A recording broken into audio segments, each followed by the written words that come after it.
How do we find these probabilities? Okay, here's where people come and start. Substitute. The probabilities are, whatever k is, we've got to figure out what k is when we're using x as 1, 2, 3, 4 and 5. If this thing works, I really don't know why people make questions up like this, but we love to do it for you guys, so here we go. I don't love to do it, but anyway, it happens. Ewan, so if x was 1, what would happen? 5. K? It's k, bracket,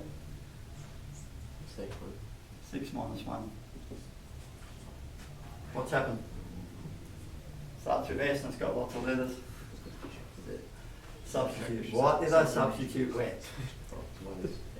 The 1 in place of the x.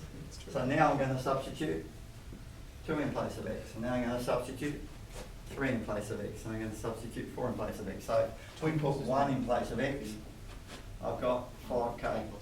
No. So the probability of getting a 1 is 5k. Hang in there for a second, you're right. So what happens if it was x equals 2? K, 6 minus 2, it's 4k. So in other words, the probability of getting a 1 is a little bit more likely than the probability of getting a 2. So you see this is very like almost pure mathematical ideas. So what happens for x equals 3? You have to show the working. 6 minus 3, it's 3k.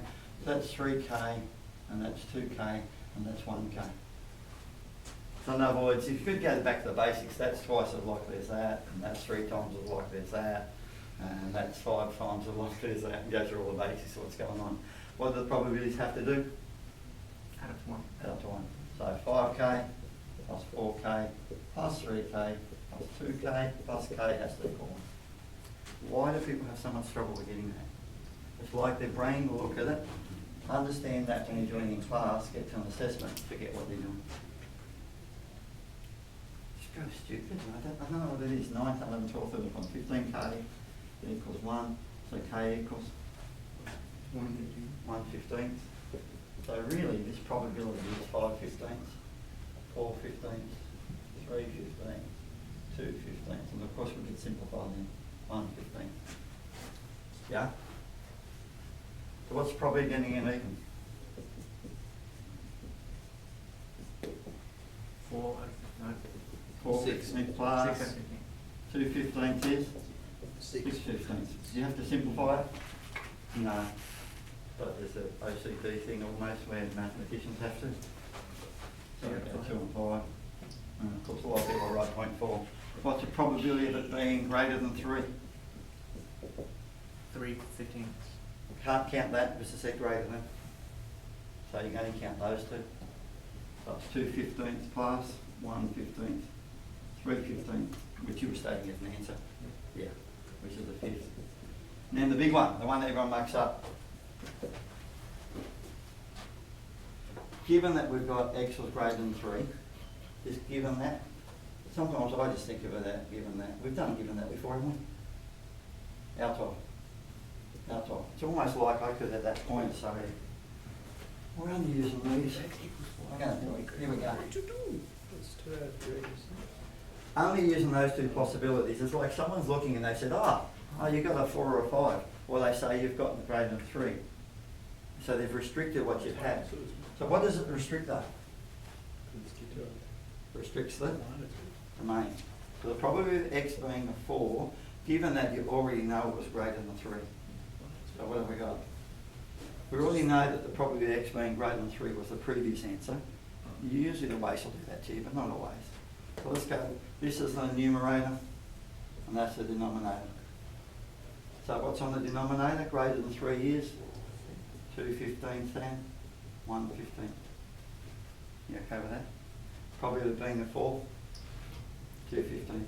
And here's our answer to the question. That's all you face. 2/15. Only using 4 and 5. Only using 4 and 5. That's all it's saying. What's the probability of getting a 4? Oh. So the probability of getting a 4 is 2/15. But we're only using those two. So it's no longer out of 1, it's out of that plus that. So there's your numerator is just the 1, and there's your denominator as the other two. And of course, everyone comes unstuck on fractions, so it's 2/15. This is why normally we say leave them all as the same denominator, because we're going to do further calculations. 2/15 on 3/15. How many people look at it and go 2/3? How many people don't? 2/15 multiplied by, invert and multiply, cross out the 15 and the answer is 2/3. That's hella big. That's it. By the way, let's go a step further. Let's get rid of that.